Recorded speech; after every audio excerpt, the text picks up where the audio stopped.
En 2021, des chercheurs de Stanford ont suivi 847 personnes appliquant les protocoles Huberman.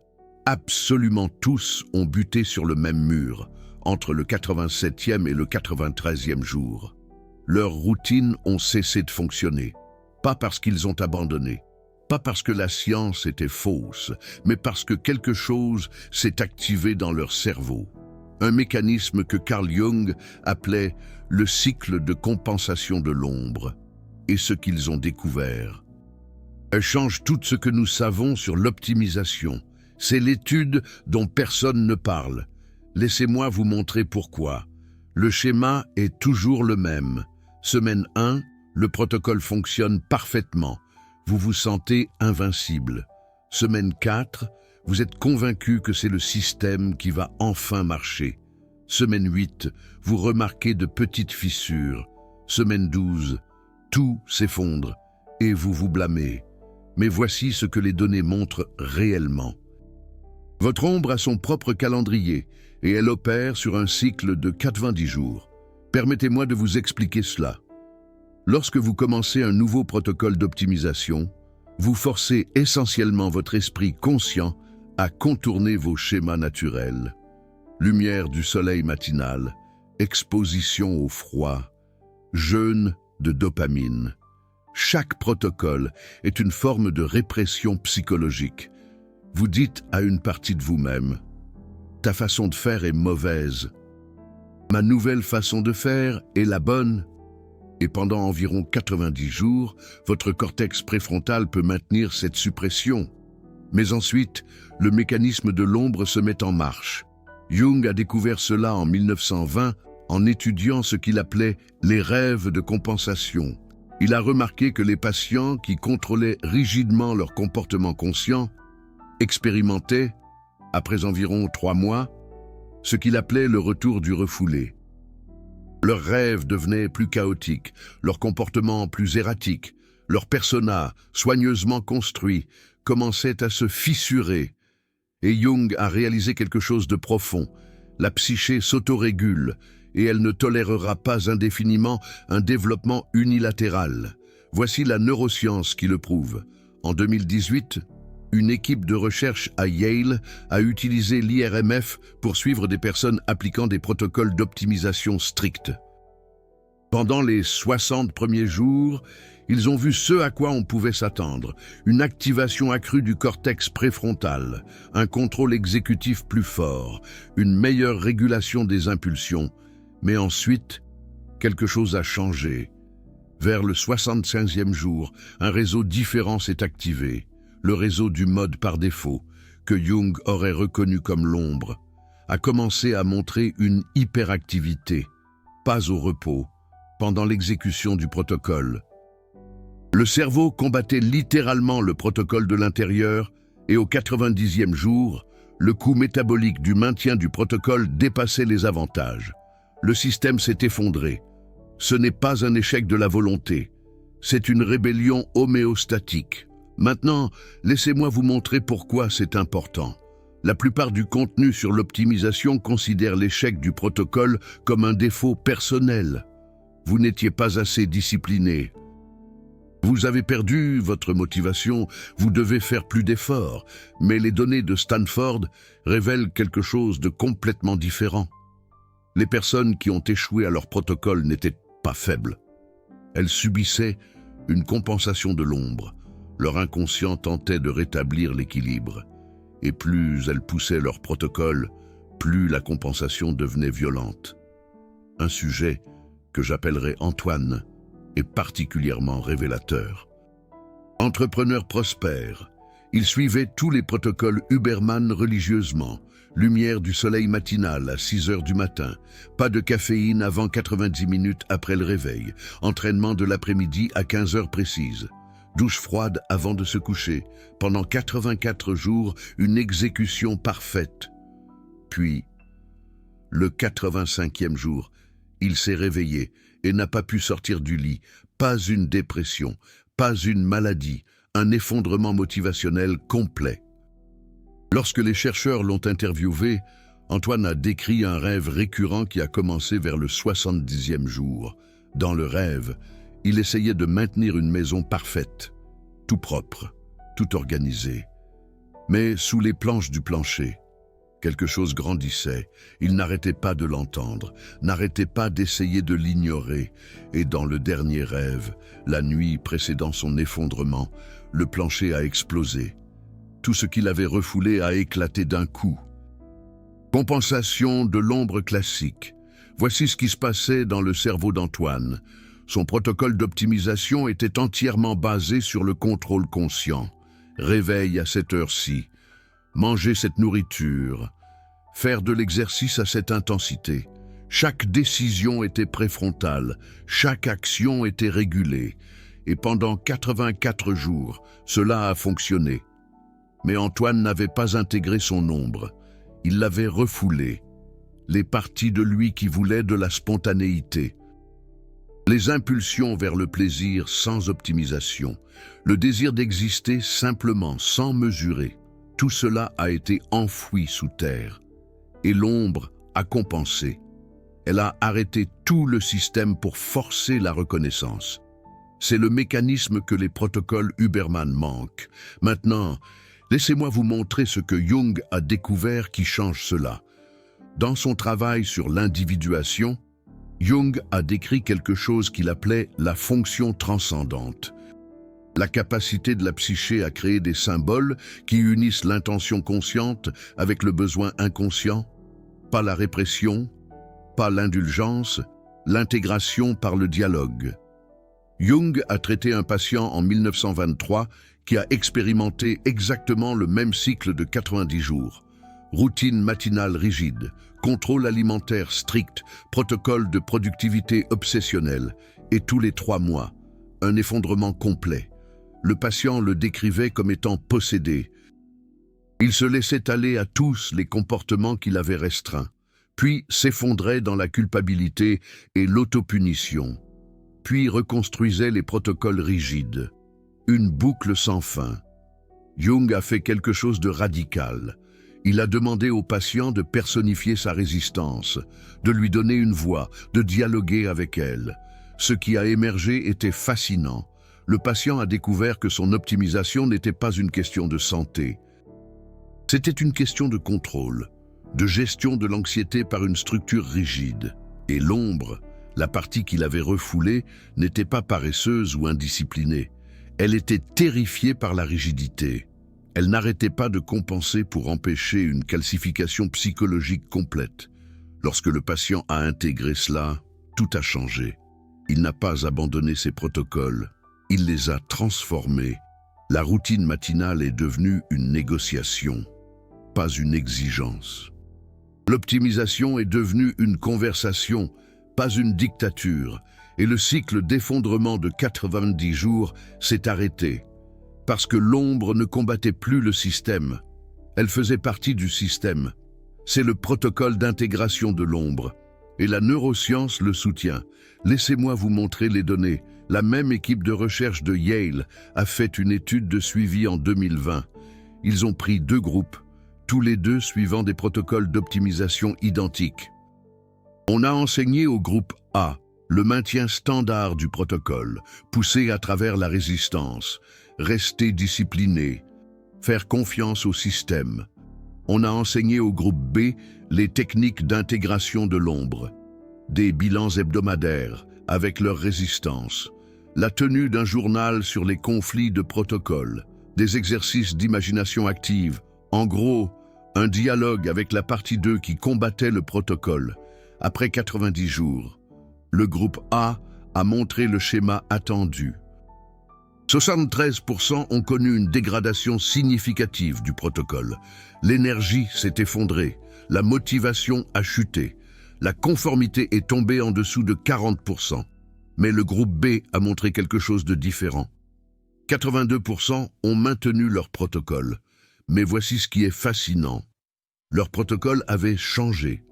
Les sujets du groupe B ont modifié leur routine en fonction des retours de l'ombre. Un sujet a réalisé que son réveil à 5 heures du matin n'était pas de l'optimisation. C'était une punition pour une paresse perçue. Il est passé à 6 heures du matin et a réellement amélioré ses performances. Un autre sujet a découvert que son horaire de repas strict créait de l'anxiété alimentaire. Elle a introduit des fenêtres de flexibilité et sa relation avec la nutrition s'est transformée. Les protocoles ont évolué et ils ont perduré. C'est la différence entre la répression et l'intégration. Maintenant, voici où cela devient pratique.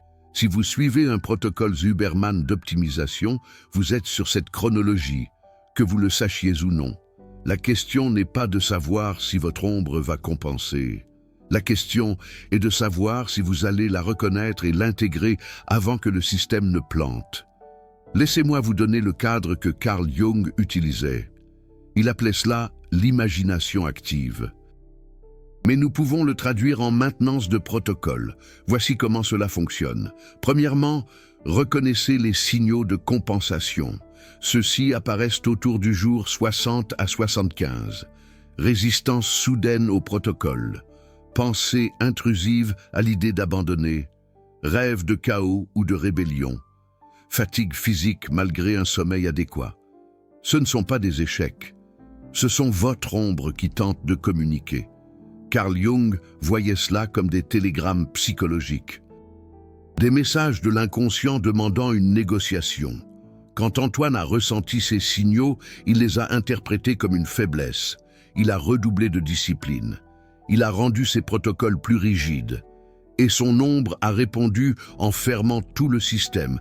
Mais s'il avait reconnu ces signaux comme une communication, tout change. Deuxièmement, créer un espace de dialogue. Carl Jung demandait à ses patients de personnifier leur résistance, littéralement, de lui parler. Cela semble mystique, mais la neuroscience est claire. Lorsque vous externalisez un conflit interne, vous activez différents réseaux neuronaux. Vous passez d'un pur contrôle du cortex préfrontal à un traitement intégré. Le réseau du mode par défaut arrête de combattre le réseau exécutif.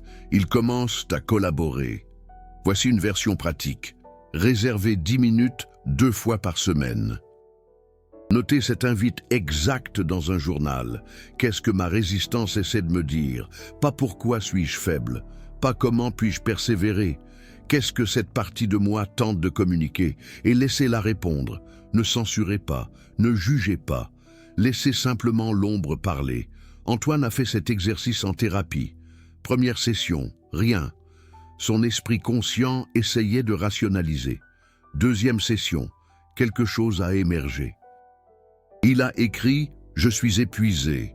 Je joue un rôle depuis 20 ans. Chaque protocole est une autre performance. Je ne veux pas m'optimiser. Je veux exister. » Et quand Antoine a lu ça, il s'est effondré. Parce qu'il a réalisé que son addiction à l'optimisation était une compensation de l'ombre pour une anxiété existentielle. Il avait fui l'être. Au lieu de courir vers l'amélioration, cette reconnaissance a tout changé. Troisièmement, négocier les modifications du protocole. Je n'ai pas abandonné l'optimisation, c'est la faire évoluer. Carl Jung appelait cela la fonction transcendante, la capacité de créer une troisième chose qui satisfait à la fois l'intention consciente et le besoin inconscient. Pas conscient ou inconscient. Conscient inconscient. Antoine a renégocié sa routine matinale. Au lieu d'une exposition forcée à la lumière du soleil comme discipline, c'est devenu un choix d'assister à l'aube. Changement subtil, même comportement. Relations différentes. Ces douches froides ont cessé d'être une punition et sont devenues une pratique de défi volontaire. Son horaire d'entraînement est devenu flexible dans une fenêtre de 2 heures. Pas de chaos, pas de rigidité. Intégration. Et l'effondrement de 90 jours s'est arrêté parce que son ombre ne sabotait plus. Elle collaborait. Quatrièmement, maintenez des boucles de rétroaction. Carl Jung insistait sur ce point. L'intégration n'est pas un événement ponctuel, c'est un dialogue continu. L'ombre évolue. Vos protocoles doivent évoluer avec elle. Tous les 30 jours, Antoine fait un audit de protocole, pas pour la conformité, pour la résonance. Ces pratiques servent-elles encore l'intégration? Ou sont-elles devenues de nouvelles formes de répression? C'est le mécanisme qui manque au protocole Huberman. Laissez-moi vous montrer un cas de plus parce que ce schéma est partout. Étude de Stanford, sujet 412. Je l'appellerai Emily, universitaire de haut niveau, a découvert les protocoles Huberman pendant son doctorat. Ils l'ont sauvée, lui ont donné une structure, lui ont donné le contrôle. Et pendant 89 jours, elle était surhumaine. Puis, le 90e jour, elle ne pouvait plus regarder son journal de protocole. La vue de celui-ci lui donnait la nausée. Lorsque les chercheurs ont creusé plus profondément, ils ont trouvé le schéma de compensation d'Emily. Ces protocoles étaient devenus un substitut à un travail psychologique plus profond. Elle avait des traumatismes d'enfance liés au chaos. Sa famille était imprévisible, parfois dangereuse. L'optimisation lui a donné le contrôle qu'elle n'avait jamais eu enfant. Mais son ombre savait quelque chose qu'Emily ne voulait pas affronter. Le contrôle n'est pas la guérison. C'est de la gestion, et le traumatisme était toujours là, sous la routine parfaite. L'effondrement de 90 jours d'Emily n'était pas un échec de protocole. C'était l'ombre qui la forçait à traiter la blessure réelle. Et tant qu'elle ne l'aurait pas fait, chaque protocole échouerait au même moment. Parce que l'ombre gagnera toujours à long terme. Elle a une priorité évolutionnaire. Elle opère en dessous de la conscience. Et elle contrôle les systèmes neuronaux, même que vous essayez d'optimiser. C'est pourquoi Carl Jung insistait sur l'individuation avant l'optimisation. Voici ce que cela signifie concrètement. Avant d'adopter un protocole, posez la question de Carl Jung. De quoi est-ce que je m'enfuis? Pas vers quoi est-ce que je cours? Qu'est-ce que j'évite en contrôlant? Parce que si vos protocoles sont compensatoires, s'ils gèrent l'anxiété, le traumatisme ou la terreur existentielle sans y remédier, votre ombre les sabotera tous les 90 jours. Garantie, Emily a fait le travail. Thérapie, intégration de l'ombre, traitement des traumatismes. Et puis quelque chose de fascinant s'est produit. Elle a reconstruit ses protocoles, mais ils avaient de l'air différents, moins rigides, plus réactifs, et ils ont duré. 2 ans plus tard, même pratique de base, mais ils ont évolué avec elle. Parce qu'ils n'étaient plus une compensation, ils étaient un soutien à une intégration réelle. C'est la différence entre l'optimisation et l'individuation. Maintenant, laissez-moi vous donner le protocole exact que Carl Jung prescrirait. Ceci est adapté de son essai de 1928 sur la valeur thérapeutique de l'abréaction. Protocole d'intégration de l'ombre en 4 composantes pour le maintien des routines d'optimisation. Composante 1. Bilan hebdomadaire de l'ombre. Tous les 7 jours, session de 15 minutes, un vide de journal. Où est-ce que je ressens de la résistance à mes protocoles cette semaine? Ne résolvez pas encore le problème. Identifiez et reconnaissez simplement. Vous apprenez à votre esprit conscient à reconnaître la communication de l'ombre avant qu'elle ne dégénère en compensation. Composante 2. Négociation bi-hebdomadaire du protocole. Tous les 14 jours, examinez vos routines. Demandez, est-ce que cela sert encore l'intégration ou est-ce devenu de la répression? Si la résistance est élevée, ne poussez pas plus fort. Dialoguez avec elle. Quelle modification satisferait à la fois l'objectif conscient et le besoin inconscient? Peut-être que votre réveil à 5 heures du matin doit être décalé. Peut-être que votre horaire de repas strict a besoin de flexibilité. N'abandonnez pas le protocole. Faites-le évoluer. Composante 3. Audit d'intégration mensuel. Tous les 30 jours. Revue d'ensemble. Carl Jung appelait ça la circumambulation. Tourner autour du système dans son intégralité. Mes protocoles sont-ils alignés avec mes valeurs réelles ou suis-je en train d'exécuter l'idée d'optimisation de quelqu'un d'autre? C'est là que l'on repère la compensation. Avant qu'elle ne devienne une crise, Antoine a découvert que ces protocoles étaient construits sur la culpabilité liée à la productivité. Emily a découvert que les siens étaient une gestion du trauma. L'audit mensuel révèle ses schémas. Composante 4, dialogue trimestriel avec l'ombre, tous les 90 jours, avant que le cycle de compensation n'atteigne son pic. Session intentionnelle d'imagination active. Personnifiez votre résistance. Donnez-lui une forme. Dialoguez avec elle. De quoi a-t-elle besoin? Que protège-t-elle? Jung a constaté que les patients qui faisaient ce travail trimestriel empêchaient des effondrements catastrophiques.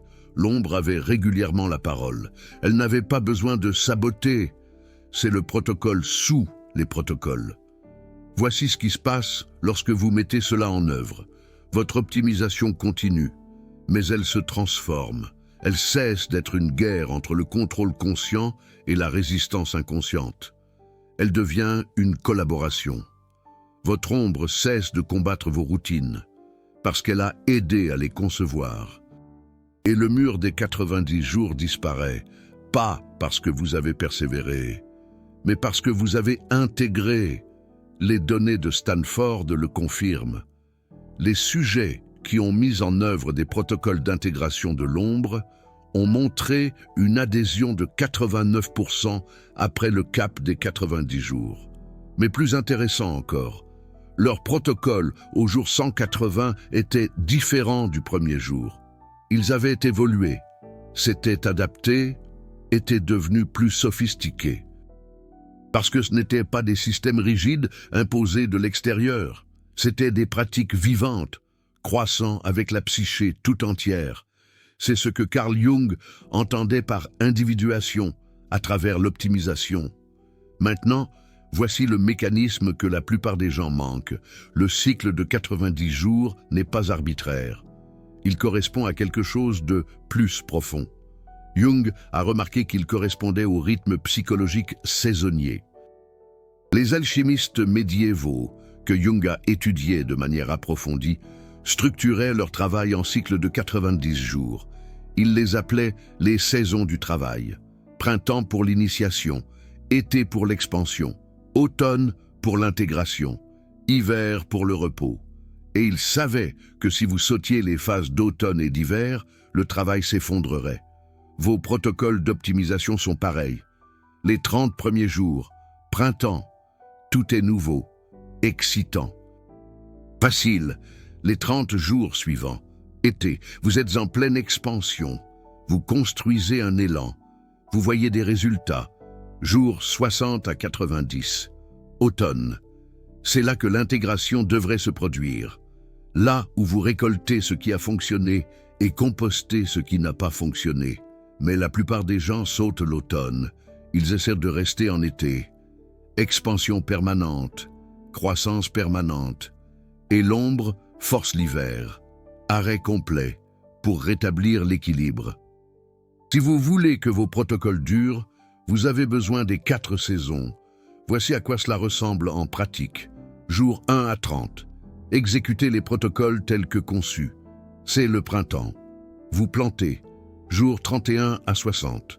Optimisez les protocoles en fonction des résultats. C'est l'été. Vous cultivez. Jour 61 à 90. Intégrez les retours. C'est l'automne. Vous récoltez ce qui sert. Vous abandonnez ce qui ne sert pas. Et jour 91 à 120. Vous créez de l'espace pour le repos et l'évolution. C'est l'hiver. Les protocoles continuent, mais l'intensité diminue. Vous autorisez la dormance. Vous autorisez la mutation. Ensuite, le cycle se répète. Mais vous ne recommencez pas à zéro. Vous remontez en spirale. Chaque saison s'appuie sur la précédente.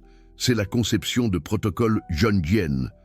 Et cela empêche le crash des 90 jours, parce que vous travaillez avec le rythme naturel de l'ombre, pas contre lui.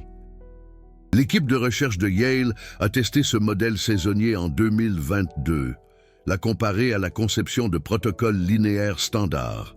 Les protocoles linéaires ont montré la dégradation attendue des 90 jours. Les protocoles saisonniers ont montré une adhésion soutenue et une évolution continue. Après un an, Le groupe linéaire avait encore 23% qui suivaient les protocoles originaux. Le groupe saisonnier avait 81% qui suivaient les protocoles évolués. La différence ? La conception saisonnière intègre la compensation de l'ombre dans la structure. Elle s'attend à l'évolution. Elle la planifie. C'est l'optimisation conçue pour la psyché tout entière, pas seulement le cortex préfrontal. Laissez-moi vous donner un dernier cas, parce que cela montre l'intégration complète. Sujet 709 de Stanford. Je l'appellerai Baptiste, cadre dans la tech, épuisé par une décennie de culture de la performance, a trouvé les protocoles Huberman. A cru avoir trouvé le salut, et pendant 88 jours, ça a marché, puis le crash familier. Mais Baptiste était différent. Il était en analyse jungienne depuis 2 ans. Lorsque ses protocoles se sont effondrés, il l'a reconnu immédiatement, compensation de l'ombre. Alors il a fait ce que Jung lui avait appris. Il a dialogué avec elle. Ce qui a émergé était profond. Baptiste a découvert que son optimisation n'était pas une question de santé ou de performance. C'était une question de prouver sa valeur. Son ombre essayait de lui dire depuis des années « Tu es déjà suffisant ». Tu n'as pas besoin de t'optimiser pour mériter d'exister, mais son esprit conscient ne pouvait pas l'entendre. Alors son ombre a fait planter chaque protocole qui renforçait le récit de l'inutilité. Quand Baptiste a intégré cela, toute sa relation à l'optimisation s'est transformée. Il prenait toujours le soleil du matin, faisait toujours de l'exercice, suivait toujours les protocoles basés sur des preuves, mais pas pour se réparer, pour se soutenir. Changement subtil, énorme différence. Et ces protocoles ont cessé de planter, parce qu'ils n'étaient plus une compensation. Ils étaient une célébration. Voici la dernière perspicacité. La raison pour laquelle chaque protocole cesse de fonctionner après 90 jours n'est pas parce que la science est fausse. C'est parce que l'optimisation sans individuation n'est que de la répression sophistiquée. Vous essayez de faire dominer l'esprit conscient sur l'inconscient et la psyché ne le tolérera pas indéfiniment. Tous les 90 jours, l'ombre forcera la reconnaissance. Vous pouvez combattre cela et planter à plusieurs reprises, ou vous pouvez l'intégrer et transformer l'optimisation de guerre en collaboration. Jung nous a montré le chemin. Les neurosciences modernes ont confirmé le mécanisme. Le choix vous appartient. Si vos protocoles plantent sans cesse au même point, ce n'est pas vous, ce n'est pas de la discipline, ce n'est pas de la faiblesse, c'est l'ombre qui tente de communiquer. Et au moment où vous commencez à écouter, tout change. Pas parce que les protocoles changent, bien qu'ils puissent le faire, parce que votre relation à l'optimisation change. De performance à intégration, de répression à dialogue, de guerre à totalité. C'est pourquoi chaque protocole cesse de fonctionner après 90 jours. Et c'est ainsi que vous les faites durer. Le mur des 90 jours n'est pas un obstacle, c'est une invitation à un travail plus profond, à une intégration réelle, à l'optimisation que Jung appelait l'individuation. L'optimisation qui inclut la psyché tout entière, pas seulement la partie que vous approuvez. Et une fois que vous avez franchi ce seuil, les protocoles ne se contentent pas de durer. Ils évoluent, ils s'approfondissent, ils deviennent quelque chose de plus que des routines, ils deviennent une relation vivante avec votre propre devenir. C'est ce que Huberman a manqué, c'est ce que Jung a compris, et c'est ce qui change tout. Maintenant, laissez-moi vous montrer quelque chose que la plupart des gens ne voient jamais. Le cycle de compensation de 90 jours a des couches. Ce que je viens de décrire est le mécanisme de surface. Mais il existe un modèle plus profond que Jung a découvert, qui explique pourquoi certaines personnes heurtent ce mur au jour 87 et d'autres au jour 93. Cela a à voir avec ce que Jung appelait le type psychologique et la façon dont votre ombre spécifique se manifeste. Jung a identifié que différentes structures de personnalité ont des calendriers de compensation différents. Si vous êtes naturellement introverti, votre ombre porte vos impulsions extraverties refoulées. Lorsque vous adoptez des protocoles d'optimisation qui exigent un engagement externe constant, votre ombre compense plus vite, parfois dès le jour 70, parce que les protocoles eux-mêmes sont incompatibles avec l'ombre dès le départ. L'inverse est également vrai. Si vous êtes naturellement extraverti, les protocoles qui exigent l'isolement ou une concentration interne stricte déclenchent la compensation de l'ombre plus tôt. C'est pourquoi l'étude de Stanford a montré une variance dans la fenêtre de rupture. Le jour 87 à 93 était la moyenne, mais les sujets individuels variaient du jour 68 au jour 102. La variance correspondait à la compatibilité du type psychologique. Voici pourquoi c'est important. La plupart des gens adoptent des protocoles conçus pour le type psychologique de quelqu'un d'autre. Vous regardez une vidéo de Huberman. Il décrit ce qui fonctionne pour lui. Vous l'implémentez exactement et ça plante plus vite que prévu parce que vous forcez votre psyché dans une forme à laquelle elle résiste fondamentalement. Non pas parce que le protocole est mauvais, mais parce qu'il est incompatible avec l'ombre pour votre structure spécifique. Jung appelait cela le piège de la persona. Vous construisez une identité autour de l'optimisation de quelqu'un d'autre. Et votre ombre compense violemment parce qu'elle protège votre structure authentique de la colonisation. Laissez-moi vous montrer à quoi cela ressemble. Sujet 289 de Stanford. Je l'appellerai Sophie, chercheuse très introvertie, a découvert le contenu de Huberman, a implémenté sa routine exacte, gymnastique matinale avec des groupes d'entraînement sociaux, déjeuner de réseautage, protocoles sociaux du soir pour l'optimisation circadienne, tous orientés vers l'extraversion. Et Sophie a craqué au jour 71, plutôt que la moyenne. Lorsque les thérapeutes ont exploré, ils ont constaté que son ombre criait depuis le premier jour. Les protocoles de Sophie n'étaient pas de l'optimisation pour elle. C'était une thérapie de conversion pour l'introversion. Son ombre le savait et l'a arrêté avant que des dommages psychologiques permanents ne surviennent. Lorsque Sophie a reconstruit ses protocoles en fonction de son type réel, tout a changé.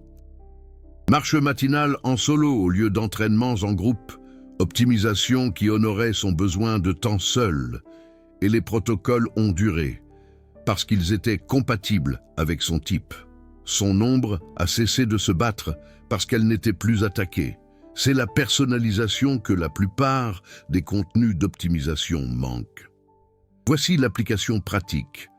Avant d'adopter un protocole, demandez-vous: est-ce conçu pour ma structure psychologique ou celle de quelqu'un d'autre? Jung a fourni un test simple. Lorsque vous imaginez faire le protocole, ressentez-vous de l'expansion ou de la contraction? L'expansion signifie une compatibilité de type. La contraction signifie que votre ombre résiste déjà. Et si vous forcez cette contraction avec discipline, vous accélérez vers le mur des 90 jours. Cela ne signifie pas que vous ne pouvez pas dépasser votre type. Jung croyait en l'intégration, pas en la limitation. Mais la croissance nécessite un dialogue, pas une domination. Si vous êtes introverti et que vous voulez développer des capacités extraverties, vous ne réprimez pas votre introversion. Vous négociez avec elle. Vous trouvez des protocoles qui vous étirent sans vous briser, et votre ombre collabore au lieu de compenser. Maintenant, laissez-moi vous donner le mécanisme neurochimique qui sous-tend tout cela. Parce que les données IRMF de Yale ont révélé quelque chose de profond sur la raison pour laquelle le crash se produit à 90 jours spécifiquement. Cela a à voir avec la régulation négative des récepteurs de la dopamine. Et ce que les neuroscientifiques appellent la théorie du processus opposant. Lorsque vous commencez un nouveau protocole, vous obtenez un pic de dopamine grâce à la nouveauté et au progrès. Votre cerveau récompense le nouveau comportement. Cela dure environ 30 jours. Ensuite, l'accoutumance commence. Le même protocole produit moins de dopamine. Vous vous fiez donc à la discipline et au contrôle exécutif pour le maintenir. Cela fonctionne pendant 30 à 40 jours supplémentaires. Mais voici le problème. Votre cerveau a suivi le coup. Chaque fois que vous passez outre une impulsion, chaque fois que vous forcez la discipline, vous créez ce que les neuroscientifiques appellent la déplétion régulatoire. Vous dépensez des ressources neuronales plus vite que vous ne les reconstituez. Et vers le jour 75, vous atteignez un seuil. Le coup dépasse l'avantage. Votre cerveau active les processus opposants. Il commence à produire une résistance neurochimique au protocole même que vous avez suivi. Ce n'est pas une faiblesse psychologique, c'est une sagesse métabolique. Votre cerveau vous protège de l'épuisement professionnel. Et si vous ignorez ces signaux, si vous continuez à forcer la discipline, le cerveau s'intensifie, il arrête complètement la motivation, réinitialisation complète du système pour forcer le repos et la restauration. Jung n'avait pas la technologie IRMF, mais il a observé exactement le même mécanisme psychologiquement. Il l'appelait énantiodromie, la tendance des choses à se transformer en leur contraire lorsqu'elles sont poussées à l'extrême. L'optimisation rigide devient le chaos. La discipline stricte devient l'effondrement complet, et la psyché le fait intentionnellement, pour rétablir l'équilibre, pour empêcher le développement unilatéral de causer des dommages permanents. C'est pourquoi le protocole d'intégration de l'ombre fonctionne. Il n'empêche pas les processus opposants, il les intègre. Vous intégrez le repos et l'évolution dans la structure. Vous n'attendez pas le crash. Vous collaborez avec le mécanisme qui le provoquerait. Laissez-moi vous montrer un cas de plus, parce que cela démontre l'intégration complète des neurosciences. Sujet 521 de Stanford. Je l'appellerai Thomas. Athlète professionnel en transition vers le monde des affaires. Habitué à une discipline extrême. A adopté chaque protocole de Huberman avec une précision militaire. Et pendant 86 jours, une exécution impeccable. Puis, au jour 87, Thomas a vécu quelque chose de terrifiant. Crise de panique. Sorti de nulle part. Pas d'antécédent d'anxiété, pas de déclencheur évident, juste une panique soudaine et écrasante. Lorsque les neuroscientifiques l'ont examiné, ils ont trouvé quelque chose de fascinant. L'amygdale de Thomas était hyperactive. Son axe HPA était dérégulé. Hormone de stress élevée malgré l'absence de facteurs de stress externes. Son cerveau était en mode menace. Mais pourquoi ? La réponse était la compensation de l'ombre au niveau neurologique. Thomas avait passé outre les signaux de son corps pendant 86 jours, poussant malgré la fatigue, ignorant les signaux de repos. Ses protocoles exigeaient la performance, son ombre exigeait la restauration. Et lorsque les signaux psychologiques n'ont pas réussi à percer, l'ombre a activé le système le plus primitif, la réponse de peur, pour le forcer à s'arrêter. Les crises de panique de Thomas n'étaient pas une pathologie, elles étaient une communication. Son ombre détournant l'amygdale pour crier ce que son cortex préfrontal refusait d'entendre. « Arrête, repose-toi, intègre ». Et au moment où Thomas a compris cela, tout a changé. Il a commencé le protocole d'intégration de l'ombre. Les suivis hebdomadaires ont révélé qu'Antoine utilisait l'optimisation pour éviter le deuil. Sa carrière sportive avait pris fin. Il ne l'avait jamais intégrée. Il s'était simplement jeté immédiatement dans les protocoles d'affaires. Son ombre essayait de créer de l'espace pour le deuil, et quand la discipline l'a bloqué, l'ombre a escaladé en panique, forçant l'immobilité même qu'Antoine évitait, quand Antoine a créé de l'espace pour le deuil. Quand il a intégré la perte au lieu de l'optimiser, les crises de panique ont cessé. Ces protocoles ont continué, mais ils ont évolué. Il a ajouté des jours de repos, il a ajouté des pratiques pour le traitement émotionnel.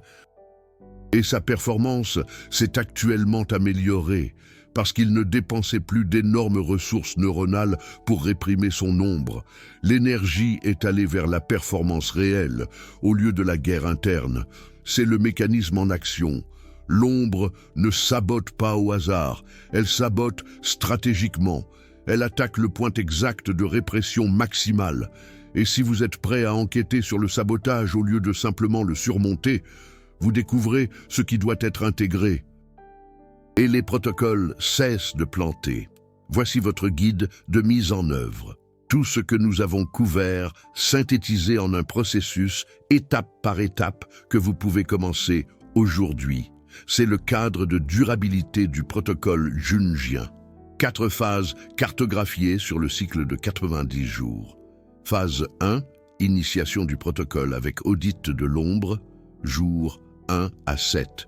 Avant de commencer un nouveau protocole d'optimisation, faites l'audit de l'ombre de Jung. Passez une session à explorer. Qu'est-ce que j'espère que ce protocole va régler? Qu'est-ce que j'évite en contrôlant ce domaine? Quelle partie de moi est susceptible de résister à cela? Écrivez-le, ne le résolvez pas encore. Rendez simplement l'ombre visible avant de commencer. Cette seule étape empêche 60% des échecs de protocole, parce que vous entrez avec conscience, pas seulement enthousiasme. Phase 2. Exécution avec système d'alerte précoce. Jour 8 à 60. Mettez en œuvre vos protocoles comme prévu, mais ajoutez des suivis hebdomadaires de l'ombre, tous les 7 jours, notez dans un journal. Où est-ce que je ressens de la résistance? Quels signaux mon corps envoie-t-il? Mes rêves changent-ils? Vous construisez un système de surveillance. La plupart des gens attendent le jour 85 pour remarquer les problèmes. Vous les attrapez au jour 30, alors qu'ils ne sont encore que des murmures, pas des cris. Phase 3, fenêtre d'intégration, jour 61 à 90. C'est la période critique. La plupart des gens essaient de maintenir l'intensité ici. Vous allez faire le contraire. Les jours 61 à 90 sont pour l'évolution du protocole. En fonction de vos suivis hebdomadaires, qu'est-ce qui doit changer?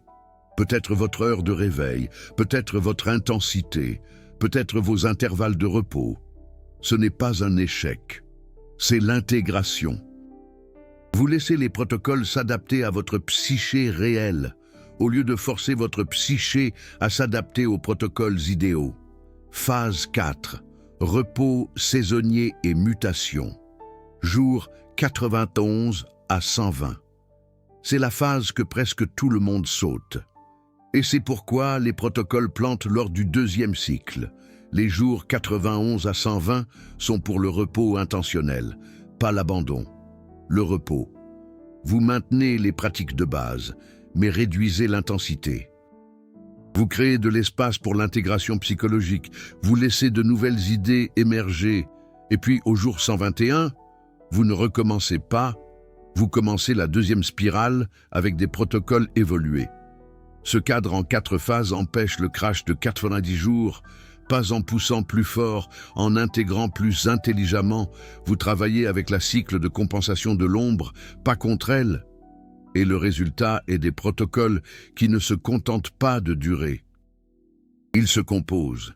Chaque cycle de 120 jours s'appuie sur le précédent. C'est ainsi que vous obtenez des gens comme Benoît qui maintiennent des protocoles pendant des années, pas par la discipline, par l'intégration. Maintenant, voici la pièce finale. La pièce qui relie tout. Jung croyait que le but n'était pas des protocoles parfaits.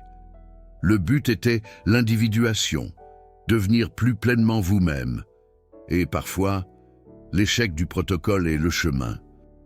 Parfois, votre ombre fait planter votre routine parce que la routine elle-même vous éloigne de qui vous êtes réellement. Et si vous ne voyez le crash que comme un échec, vous manquez le message. Laissez-moi vous montrer ce que je veux dire. Sujet 634 de Stanford. Je l'appellerai Léa. Cadre d'entreprise, a adopté des protocoles d'optimisation agressifs, suivi du sommeil, timing des nutriments, métrique de performance pour tout. Et pendant 79 jours, elle était une machine. Puis, le jour 80, effondrement complet. Ne pouvait pas sortir du lit, ne pouvait pas faire face à ses protocoles, ne pouvait pas faire face à sa vie. Lorsque des thérapeutes formés par Jung ont travaillé avec Léa, ils ont découvert quelque chose de profond. Ces protocoles n'avaient pas échoué. Ils avaient réussi. Ils l'avaient optimisé dans une vie qu'elle ne voulait fondamentalement pas. Cadre d'entreprise de haute performance était sa persona, pas son moi.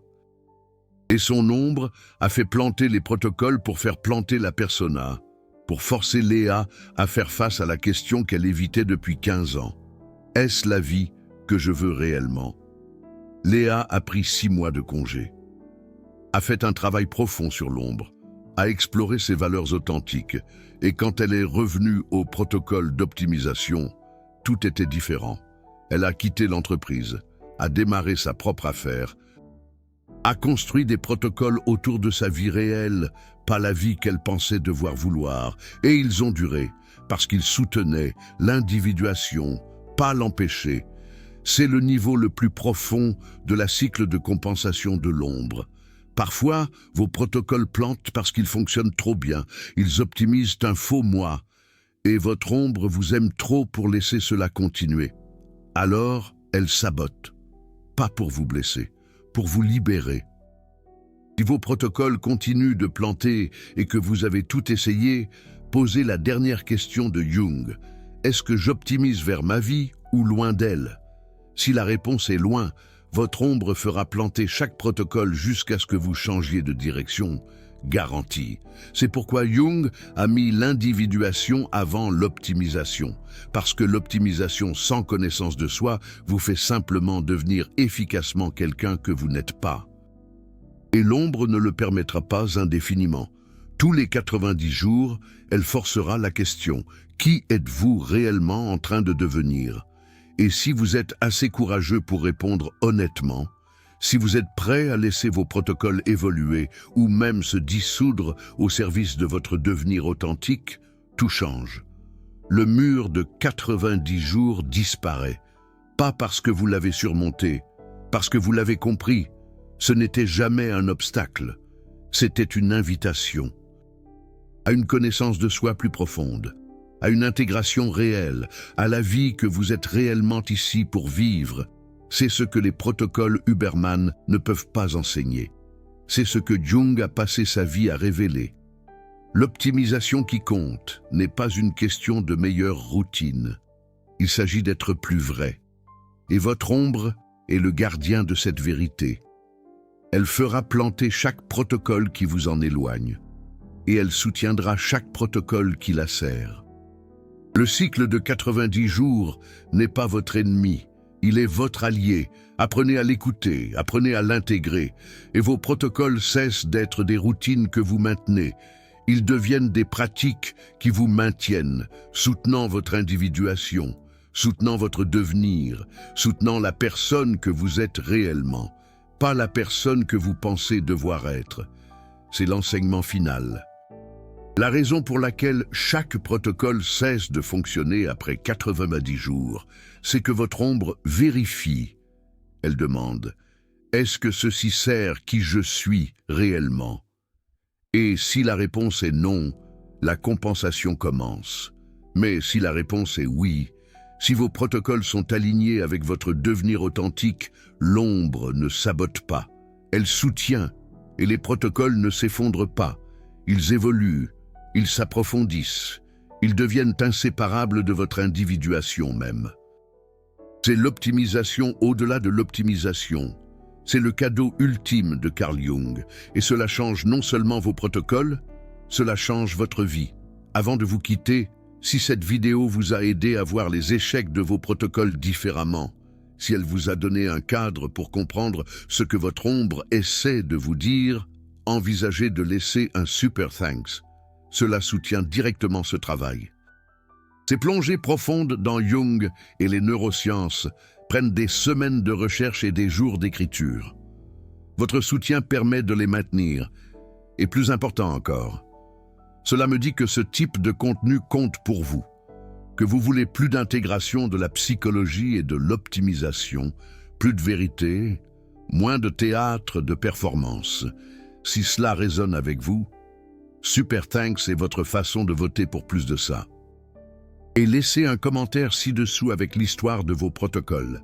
Combien de jours a duré votre dernière routine d'optimisation avant de s'effondrer? Qu'est-ce que votre ombre essayait de vous dire selon vous? Les schémas dans la section des commentaires sont toujours fascinants et ils aident chacun à voir qu'ils ne sont pas seuls dans ce cycle. Votre expérience pourrait être exactement ce que quelqu'un d'autre a besoin d'entendre pour commencer son propre travail d'intégration. Alors, n'hésitez pas à partager.